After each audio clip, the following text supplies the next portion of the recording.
जय श्री कृष्ण। राधे राधे दोस्तों, आप सभी का दिन शुभ और मंगलमय हो। आप सभी पर भगवान विष्णु की कृपा सदा सर्वदा बनी रहे। आज की वीडियो में आप सुनेंगे बैसाख मास महात्म्य का अध्याय 6। पिछली वीडियो में आपने सुना था अध्याय 5।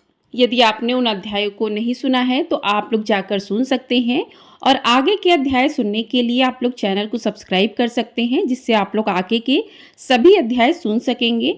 आपको बैसाख मास महात्म्य के अध्याय प्रतिदिन हमारे चैनल पर सुनाए जाएंगे, तो आप लोग उन्हें अवश्य सुनिएगा और ढेर सारा प्यार ज़रूर दीजिएगा। तो आज का अध्याय शुरू करने से पहले सुनेंगे भगवान के एक भक्त की सच्ची कहानी। तो प्रिय श्रोताओं, कई बार ऐसा होता है कि जो लोग भगवान की सुबह और शाम सेवा करते हैं, मंदिर में पूजा पाठ करते हैं, साफ सफाई करते हैं, मंदिर से जुड़े या भगवान से जुड़े सारे काम करते हैं, तो वे अपने आप को ही भगवान का सबसे बड़ा और सच्चा भक्त समझने लगते हैं। लेकिन ये सारे काम करते समय अगर भगवान के प्रति श्रद्धा या भक्ति ही नहीं है, तो फिर यह सारे काम किसी भी पुण्य में नहीं गिने जाते। ऐसे ही आज की एक कहानी है भगवान के सच्चे भक्त की, जिसके मन में भगवान के प्रति अविचल और सच्ची भक्ति थी।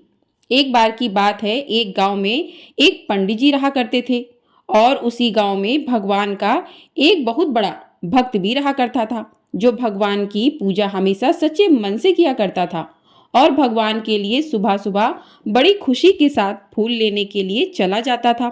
पंडित जी भी मंदिर में पूजा करने के लिए हमेशा उसी से फूल लिया करते थे, क्योंकि वह सुबह सुबह ताजे फूलों को लेकर आया करता था और उस भक्त को फूल चुनने के लिए एक ऊंची पहाड़ी पर चढ़कर जाना पड़ता था। रास्ता बड़ा कठिन था। पहाड़ी के दूसरी ओर सुंदर सुंदर सुगंधित फूल लगे हुए थे और उन्हें तोड़कर वह बड़ी मुश्किल से गांव में लेकर आता था। यह बात सभी जानते थे। पंडित जी भी इस बात को जानते थे कि अगर कोई भी फूल सुबह सुबह लेने के लिए जाता तो उस पहाड़ी के पार जाने में उसे बहुत समय लग जाता, तब तक पूजा करने में देर हो जाती। इसलिए दूर फूल चुनने के लिए कोई भी नहीं जाता। यहाँ तक कि पंडित जी भी हमेशा उसी भक्त का इंतजार किया करते थे और उसी से हमेशा फूल लिया करते थे। एक दिन की बात है, पंडित जी मंदिर में पहुंचे और मंदिर के कपाट खोलकर सारी मूर्तियों को स्नान कराया, साफ सफाई की और फिर उसी भक्त का इंतजार करने लगे, क्योंकि उन्हें भगवान को ताजे फूल जो अर्पित करने थे। भक्त था कि अभी तक आया ही नहीं था। काफी देर इंतजार करने के बाद आखिरकार वह भक्त फूल लेकर आ गया और पंडित जी ने उसे देखा तो पूछा कि तुमने तो आज बहुत देर लगा दी, तुम फूल लेकर अभी तक आए क्यों नहीं? भक्त ने कहा, पंडित जी क्या बताऊं, जैसे ही मैं फूल तोड़ने लगा तो पहाड़ी पर से मेरा पैर फिसल गया और पैर फिसलने के कारण मैं नीचे गिर गया, जिस कारण बहुत सारे फूल खराब हो गए। अब आप भी बताइए भला, भगवान को अर्पित करने के लिए खराब फूल तोड़े लेकर आता? इसलिए मैं दोबारा फूल चुनने के लिए उस पहाड़ी पर चला गया। पंडित जी ने बड़े गौर से उस भक्त को देखा तो उसकी हालत बहुत ठीक लग रही थी। उसे देखकर उन्हें कहीं से भी नहीं लगा कि वह गिरा पहाड़ी से गिर गया। इसलिए पंडित जी सोचने लगे कि हो ना हो यह झूठ बोल रहा है। पंडित जी ने उस आदमी से पूछा, अरे भाई, तुम झूठ क्यों बोल रहे हो? आज तुम्हारे देर से आने का कोई और कारण है और तुम मुझे कुछ और कारण बता रहे हो। लेकिन वह भक्त कहने लगा कि पंडित जी, यही सच है, मेरे साथ सच में ऐसा ही हुआ था। पंडित जी को उस भक्त की बात पर विश्वास ही नहीं हुआ। फिर भी उन्होंने उसके हाथ से फूल लेकर भगवान को अर्पित कर दिए। फिर कुछ दिनों बाद की बात है कि एक दिन बहुत जोर से बारिश हो रही थी। पंडित जी को लगा कि आज तो वह भक्त फूल लेकर आएगा ही नहीं। लेकिन क्या देखते हैं कि थोड़ी ही देर में वह भक्त फूल लेकर हाजिर था। पंडित जी ने देखा तो बड़े हैरान हुए और पूछने लगे, क्यों भाई, आज तुम इतनी बारिश में फूल लेकर कैसे आ गए? इस प्रकार कहते हुए पंडित जी ने उस भक्त की ओर देखा। बाहर तो तेज बारिश हो रही थी, लेकिन वह भक्त बिना छतरी के भी बिल्कुल भीगा नहीं था। उसके ऊपर बारिश की एक बूंद तक नहीं पड़ी थी। पंडित जी यह देखकर बड़े हैरान हुए और पूछने लगे कि इतनी जोर से बारिश हो रही है और तुम बिल्कुल भी भीगे हुए नजर नहीं आ रहे हो। तो भक्त कहने लगा, पंडित जी, मैं तो बस भगवान का नाम लेकर आ रहा था, इसलिए मैं बारिश में नहीं भीगा। पंडित जी को उसकी बात पर विश्वास नहीं हुआ, इसलिए पंडित जी बोले कि अच्छा, एक बार फिर से तुम इस बारिश में बाहर जाकर दिखाओ। पंडित जी की बात मानकर जब वह भक्त बारिश में फिर से बाहर गया तो जहां जहां वह जाता उस तरफ बारिश थम जाती और बारिश की एक बूंद भी उस भक्त पर नहीं पड़ी। पंडित जी ऐसा दृश्य देखकर बहुत हैरान हो गए।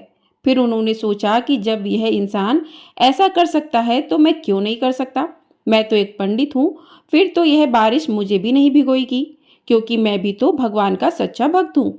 ऐसा सोचकर जैसे ही वे पंडित जी बाहर निकले तो बारिश में भीग गए। पंडित जी को बारिश में भीगता हुआ देखकर भक्त बोला, पंडित जी, लगता है आपने भगवान का नाम सच्चे मन से नहीं लिया है, इसलिए तो आप बारिश में भीग गए और मैं नहीं भीगा। अब पंडित जी को अपनी गलती का बड़ा अफसोस हुआ और उन्हें यह बात भी समझ में आ गई कि केवल दिखावे के लिए ही भक्ति करना पर्याप्त नहीं होता। असल भक्ति तो तब होती है जब भगवान के प्रति मन में सच्ची भावना हो, और भगवान भी अपने ऐसे ही भक्तों की सहायता करते हैं जो कि निश्चल भाव से उनकी भक्ति किया करते हैं। तो यह थी आज की कहानी। प्रेम से बोलिए भगवान विष्णु की जय। तो इस प्रकार से ये कहानी समाप्त हुई। अब सुनते हैं आज का अध्याय। अध्याय शुरू करने से पहले भगवान विष्णु के श्री चरणों का ध्यान करते हैं, फिर अध्याय को प्रारंभ करते हैं। प्रेम से बोलिए भगवान विष्णु की जय। तो प्रिय श्रोताओं, आज के अध्याय में व्याध ने पूछा, हे ब्राह्मण, आपने तो पहले कहा था कि भगवान विष्णु की प्रीति के लिए कल्याणकारी भागवत धर्मों का और उनमें भी वैशाख मास में कर्तव्य रूप से बताए हुए नियमों का विशेष रूप से पालन करना चाहिए। ये भगवान विष्णु कैसे हैं, उनका क्या लक्षण है, उनकी सत्ता में क्या प्रमाण मिलता है, और वे सर्वव्यापी हैं, भगवान किनके द्वारा जानने योग्य हैं, वैष्णव धर्म कैसे हैं और किससे भगवान श्रीहरि प्रसन्न होते हैं। महामते, मैं आपका किंकर हूँ, मुझे यह सब बातें विस्तार पूर्वक बताइए। व्याध के इस प्रकार पूछने पर शंख मुनि ने रोग शोक से रहित संपूर्ण जगत के स्वामी भगवान नारायण को प्रणाम करके कहा, हे व्याध, भगवान विष्णु का स्वरूप कैसा है, पहले ये सुनो। भगवान विष्णु समस्त शक्तियों के आश्रय, सभी गुणों के निधि और सबके ईश्वर बताए गए हैं। वे निर्गुण, निष्कल और अनंत हैं। सतचित और आनंद यही उनका स्वरूप है।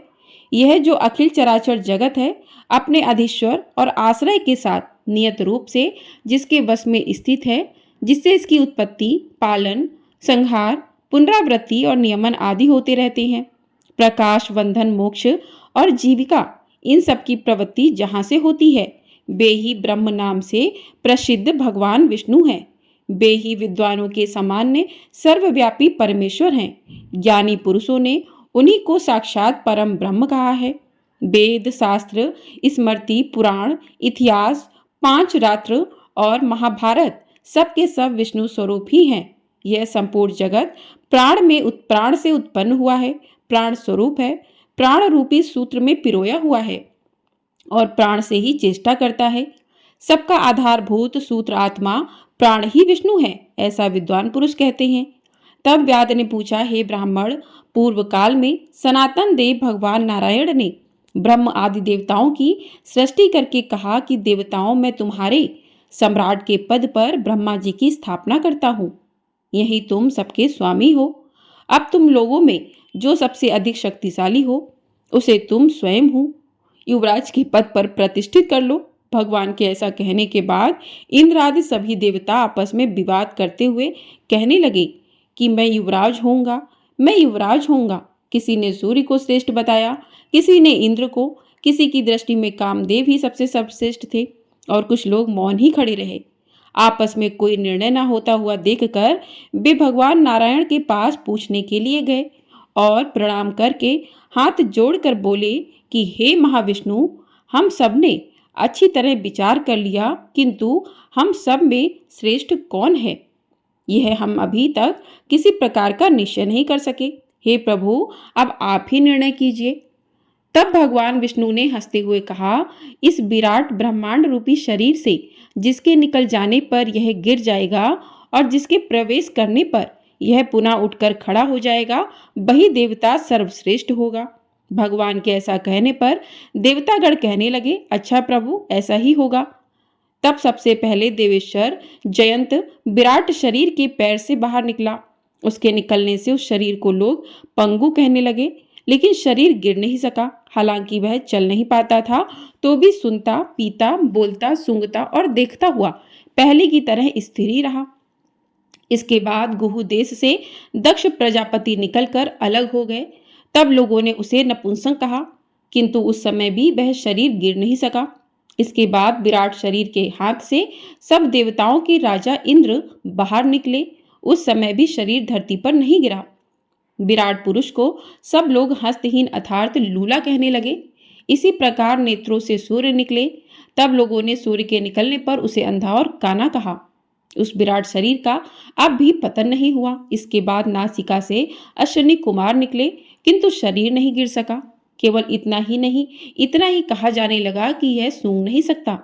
कानों से अधिष्ठात्री देवियां, दिशाएं बाहर निकली। उस समय लोग उसे बधिर कहने लगे, परंतु उसकी मृत्यु नहीं हुई।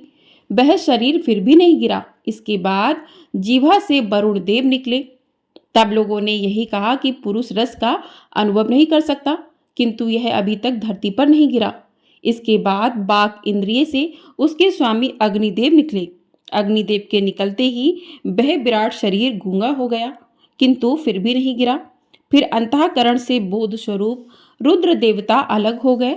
उस दशा में लोगों ने उसे जड़ कहा, किंतु फिर भी शरीर धरती पर नहीं गिरा। सबके अंत में उस शरीर से प्राण निकला। तब लोगों ने उसे मरा हुआ बतलाया और देखते ही देखते वह शरीर धरती पर गिर पड़ा।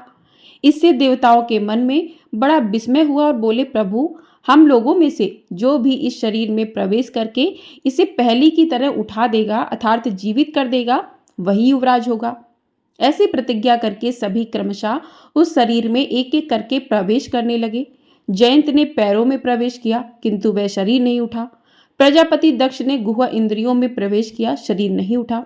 इंद्र ने हाथ में, सूर्य ने नेत्रों में, दिशाओं ने कान में, वरुण देव ने जीवा में, अश्विनी कुमार ने नासिका में, अग्नि ने बाक इंद्रिय में और रुद्र ने अंतःकरण में प्रवेश किया। अर्थात उस विराट शरीर के जिस जिस अंग से वे देवता बाहर निकले थे, वे सभी वापस उन्हीं उन्हीं अंगों में प्रवेश कर गए, किंतु धरती पर गिरा हुआ वह विराट शरीर नहीं उठा। सबके अंत में प्राण ने प्रवेश किया। तब वह शरीर तुरंत उठ खड़ा हुआ। तब देवताओं ने प्राण को ही सभी देवताओं में श्रेष्ठ निश्चित कर लिया। बल, ज्ञान, धैर्य, वैराग्य और जीवन शक्ति में प्राण को ही सर्वाधिक मानकर देवताओं ने उसी को युवराज पद पर अभिषिक्त कर दिया। इसलिए समस्त चराचर जगत प्राणात्मक है। जगदीश्वर प्राण अपने पूर्ण और बलशाली अंशों द्वारा चारों ओर व्याप्त है। प्राणहीन जगत का अस्तित्व ही नहीं है। प्राणहीन कोई भी वस्तु वृद्धि को नहीं प्राप्त होती अर्थात बढ़ती नहीं है। इस जगत में किसी भी प्राणहीन वस्तु की स्थिति नहीं है। इसी कारण प्राण सभी जीवों में श्रेष्ठ, सबका अंतरात्मा और सबसे अधिक बलशाली सिद्ध हुआ। इसलिए प्राण उपासक प्राण को ही सर्वश्रेष्ठ कहते हैं। विद्वान पुरुष प्राण को ही महाविष्णु का बल बतलाते हैं। महाविष्णु के महात्म्य और लक्षण को इस प्रकार जानकर मनुष्य पूर्व वंदन का अनुसरण करने वाले अज्ञान में लिंग को उसी प्रकार त्याग देता है जैसे सांप पुरानी केचुली को त्यागता है। लिंग देह का त्याग करके वह परम पुरुष अनामय भगवान नारायण को प्राप्त होता है। शंख मुनि की कही हुई यह बात सुनकर उस व्याध ने फिर से पूछा, हे ब्राह्मण, यह प्राण जब इतना प्रभावशाली है, इतना महान है और इस संपूर्ण जगत का गुरु और ईश्वर है, तब फिर लोक में उसकी महिमा क्यों प्रसिद्ध नहीं हुई? तो शंख मुनि कहने लगे कि बहुत पहले की बात है। प्राण अश्वमेध यज्ञों द्वारा अनामय भगवान नारायण का यजन करने के लिए गंगा जी के तट पर बड़ी प्रसन्नता से गया। अनेक मुनिगणों के साथ उसने फलों के द्वारा पृथ्वी का शोधन किया। उस समय वहां समाधि में स्थित हुए महात्मा कर्ण बावी की मिट्टी में छुपे हुए बैठे थे। हल जोतने पर बावी गिर जाने से वे बाहर निकल आए और क्रोधपूर्वक देखकर सामने खड़े हुए महाप्रभु प्राण को श्राप देते हुए बोले, देवेश्वर, आज से आपकी महिमा तीनों लोकों में और खासकर भूलोक में प्रसिद्ध नहीं होगी। हाँ, आपके अवतार तीनों लोकों में विख्यात होंगे। हे व्याध, तभी से संसार में महाप्रभु प्राण की महिमा प्रसिद्ध ही नहीं हुई और धरती पर तो उसकी ख्याति विशेष रूप से होती ही नहीं। व्याध ने पूछा, महामते, भगवान विष्णु के रचे हुए करोड़ों और सहस्त्र सनातन जीव नाना मार्ग पर चलने और अलग अलग कर्म करने वाले क्यों दिखाई देते हैं? इन सब का एक सा स्वभाव क्यों नहीं होता? यह सब भी विस्तार पूर्वक बताइए। तब शंख कहने लगे कि रजोगुण, तमोगुण और सत्वगुण के भेद से 3 प्रकार के जीव समुदाय होते हैं। उनमें राजस्व स्वभाव वाले जीव राजस कर्म, तमोगुण जीव तामस कर्म और सात्विक स्वभाव वाले जीव सात्विक कर्म करते हैं। कभी कभी संसार में इनके गुणों में विषमता भी होती है। उसी से वे ऊंच और नीच कर्म करते हुए अपने अपने कर्मों के अनुसार फल के भागी होते हैं। कभी सुख, कभी दुख और कभी दोनों को ही यह मनुष्य गुणों की विषमता से प्राप्त करते हैं।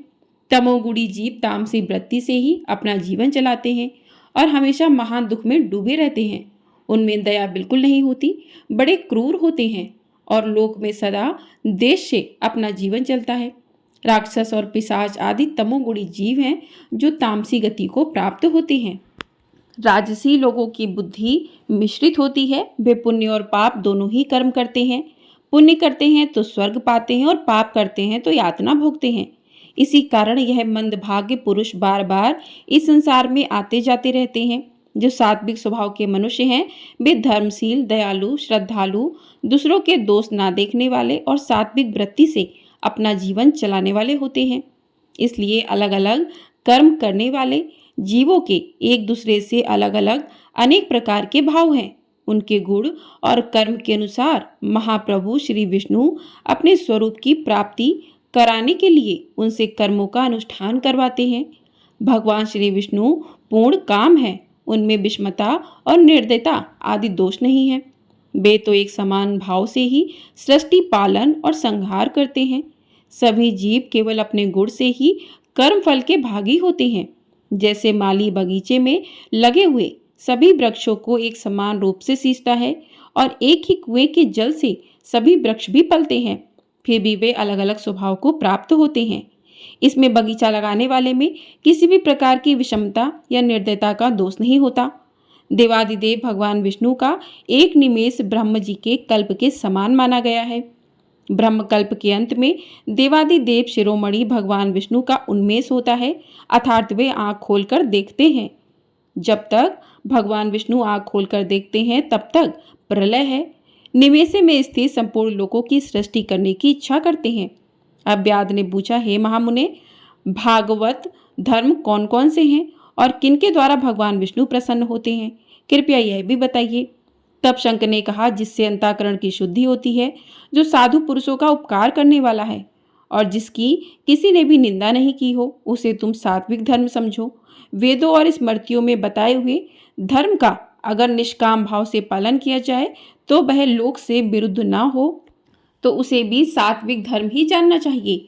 वर्ण और आश्रम विभाग के अनुसार जो 4 प्रकार के धर्म हैं वे सभी नित्य, नैमित्तिक और काम्य वेद से 3 प्रकार के माने गए हैं। वे सभी अपने अपने वर्ण और आश्रम के धर्म जब भगवान विष्णु को समर्पित कर दिए जाते हैं तब उन्हें सात्विक धर्म जानना चाहिए। जो सत्व गुण में स्थिर होकर भगवान विष्णु को प्रसन्न करने वाले शुभ कारक सात्विक धर्मों का सदा निष्काम भाव से पालन करते हैं वे भागवत अर्थात विष्णु भक्त माने गए हैं। जिनका मन सदा भगवान विष्णु में लगा रहता है, जिनकी जीवा पर भगवान का नाम है और जिनके हृदय में भगवान के चरण विराजमान हैं, वे भागवत कहे गए हैं। भगवान विष्णु ने क्षीर सागर में सबके हित की कामना से भगवती लक्ष्मी जी को दही से निकाले हुए मक्खन की तरह सभी शास्त्रों के सर्वभूतेषु मंडल को वेद कर भगवान विष्णु के योगी दुर्लभ परम धाम में जाता है। इस प्रकार ब्राह्मण शंख के द्वारा भगवान विष्णु के प्रिय वैशाख मास के धर्मों का वर्णन होते समय वह 5 शाखाओं वाला बट वृक्ष तुरंत ही धरती पर गिर पड़ा, जिसके खोखले में एक विकराल अजगर रहता था। वह भी पाप योनि में शरीर को त्याग कर तुरंत ही दिव्य स्वरूप होकर मस्तक झुकाए शंख के सामने हाथ जोड़कर खड़ा हो गया। श्रुतदेव जी कहते हैं, इसके बाद व्याध सहित शंख मुनि ने विस्मित होकर पूछा कि तुम कौन हो और तुम्हें यह दशा कैसे प्राप्त हुई थी? तब उस सर्प ने कहा कि पूर्व जन्म में मैं प्रयाग का एक ब्राह्मण था। मेरे पिता का नाम कुशीत मुनि और मेरा नाम रोचन था। मैं धनाढ्य, अनेक पुत्रों का पिता और सदैव अभिमान से दूषित था। बैठे बैठे बहुत बकवास किया करता था। बैठना, सोना, नींद लेना, जुआ खेलना, लोगों की बात करना और सूद लेना, यही मेरे व्यापार थे। मैं लोक निंदा से डरकर नाम मात्र के ही शुभ कार्य किया करता था, वो भी बड़े गर्व के साथ। उन कर्मों में मेरी श्रद्धा नहीं थी। इस प्रकार मुझ दुर्बुद्धि के जाने कितने ही वर्ष बीत गए। इसके बाद इसी वैशाख मास में जयंत नामक ब्राह्मण प्रयाग क्षेत्र में निवास करने वाले पुण्यात्मा द्विजों को वैशाख मास के धर्म सुनाने लगे। स्त्री पुरुष, क्षत्रिय, वैश्य और शूद्र सहस्त्र श्रोता प्रातःकाल स्नान करके अविनाशी विष्णु की पूजा के बाद प्रतिदिन जयंत की कही हुई कथा सुनते थे। वे सभी पवित्र और मौन होकर उस भगवत कथा में अनुरक्त रहते थे। एक दिन मैं भी कौतूहल बस देखने की इच्छा से उन श्रोताओं की उस मंडली में जा बैठा। मेरे मस्तक पर पगड़ी बंधी हुई थी, इसलिए मैंने नमस्कार तक नहीं किया और सांसारिक वार्तालाप में अनुरक्त होकर कथा में विघ्न डालने लगा। कभी मैं कपड़े फैलाता, कभी किसी की निंदा करने लगता और कभी जोर जोर से हंस पड़ता था। जब तक कथा समाप्त हुई तब तक मैंने इसी प्रकार से अपना समय बिताया। इसके बाद दूसरे दिन सन्निपात रोग से मेरी मृत्यु हो गई।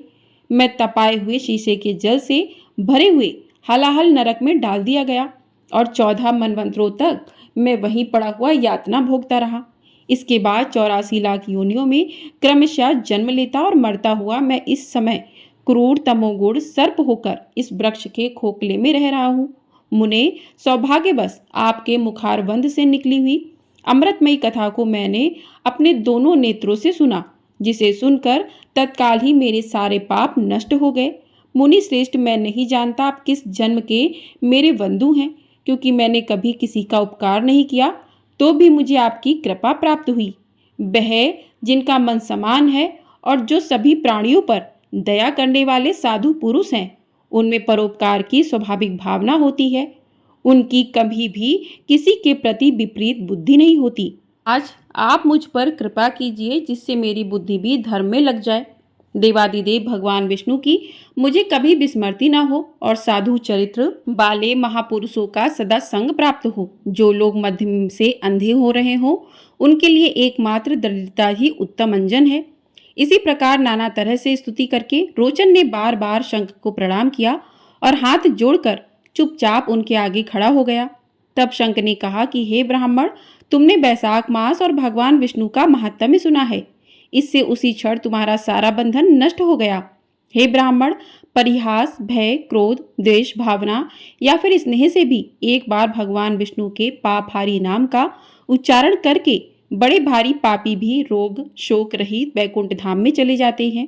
फिर जो श्रद्धा से युक्त होकर क्रोध और इंद्रियों को जीत कर सबके प्रति दया भाव रखते हुए भगवान की कथा सुनते हैं, वे उनके लोक में जाते हैं। इस विषय में तो कहना ही क्या है।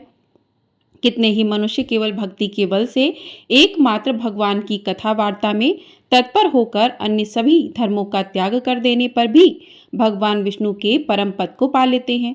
भक्ति से या फिर देश आदि से जो कोई भगवान की भक्ति करते हैं, वे भी प्राण हारिणी पूतना की तरह परम पद को ही प्राप्त होते हैं। सदा महापुरुषों का संग और उन्हीं के विषय में वार्तालाप करना चाहिए।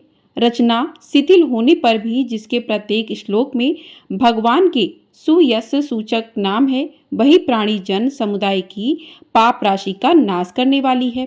क्योंकि साधु पुरुष उसी को सुनते, गाते और कहते हैं। जो मनुष्य किसी से कष्ट साध सेवा नहीं चाहते, आसन आदि विशेष उपकरणों की इच्छा नहीं रखते, धन की इच्छा नहीं रखते और सुंदर रूप और जवानी नहीं चाहते, बल्कि एक बार भी ध्यान कर लेने पर अपना परम प्रकाशम वैकुंठ धाम में डाल देते हैं, उन दयालु भगवान को छोड़कर मनुष्य भला किसकी शरण में जाए।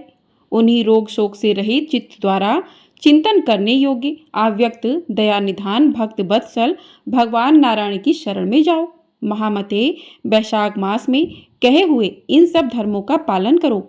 इससे प्रसन्न होकर भगवान जगन्नाथ तुम्हारा कल्याण करेंगे। ऐसा कहकर शंख मुनि व्याध की ओर देखकर चुप हो गए। तब उस दिव्य पुरुष ने पुनः कहा, मुने, मैं धन्य हूँ, आप मुझे दयालु महात्मा ने मुझ पर कृपा की है। मेरी कुत्सित योनि दूर हो गई और अब मैं परम गति को प्राप्त हो रहा हूँ। यह मेरे लिए सौभाग्य की बात है। ऐसा कह दिव्य पुरुष ने शंख मुनि की परिक्रमा की और उनकी आज्ञा लेकर वह दिव्य लोक को चला गया। इसके बाद संध्या हो गई। व्याध ने शंख को अपनी सेवा से संतुष्ट किया और उन्होंने सायंकाल की संध्या उपासना करके शेष रात्रि बिताई। भगवान के लीला अवतारों की कथा वार्ता द्वारा रात बिताकर शंख मुनि ब्रह्म मुहूर्त में उठे और दोनों पैर धोकर मौन भाव से तारक ब्रह्म का ध्यान करने लगे। इसके बाद शौच आदि क्रिया से निवृत्त होकर वैशाख मास में सूर्योदय से पहले स्नान किया और संध्या तर्पण आदि सब कर्म समाप्त करके उन्होंने बड़े प्रसन्न मन से व्याध को बुलाया।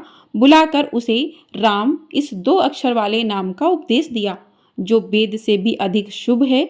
उपदेश देकर इस प्रकार कहा कि भगवान विष्णु का एक एक नाम भी सभी वेदों से अधिक महत्वपूर्ण माना गया है। ऐसे अनंत नामों से अधिक है भगवान विष्णु का सहस्त्र नाम। उस नाम के समान राम नाम बताया गया है। इसलिए हे व्याध, तुम निरंतर राम नाम का जप करो और मृत्यु पर्यंत मेरे बताए हुए धर्म का पालन करते रहो। इस धर्म के प्रभाव से तुम्हारा वाल्मीकि ऋषि के घर जन्म होगा और तुम इस पृथ्वी पर वाल्मीकि नाम से प्रसिद्ध होगे। व्याध का ऐसा आदेश सुनकर मुनिवर शंख ने फिर दक्षिण दिशा को प्रस्थान किया। व्याध ने भी शंख मुनि की परिक्रमा करके बार बार उनके चरणों में प्रणाम किया और जब तक वे दिखाई दिए तब तक उन्हीं की ओर देखता रहा। फिर उसने अति योगी विशाख उक्त धर्मों का पालन किया।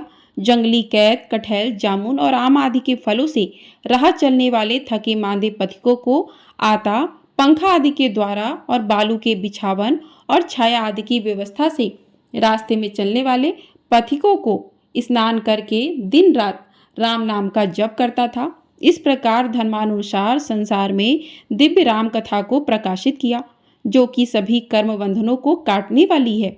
हे मिथिला, देखो वैशाख का महात्म्य कैसा ऐश्वर्य प्रदान करने वाला है, जिससे एक व्याध भी परम पर दुर्लभ ऋषि भाव को प्राप्त हो गया। यह रोमांचकारी उपाख्यान सभी पापों का नाश करने वाला है। जो इसे सुनता और सुनाता है वह फिर से अपनी माता के स्तन का दूध पीने वाला नहीं होता, अर्थात बार बार इस संसार में नहीं आता, उसे मोक्ष मिल जाता है। प्रेम से बोलिए जय श्री कृष्णा, राधे राधे। आज की कथा, आज का अध्याय यहीं पर समाप्त हुआ।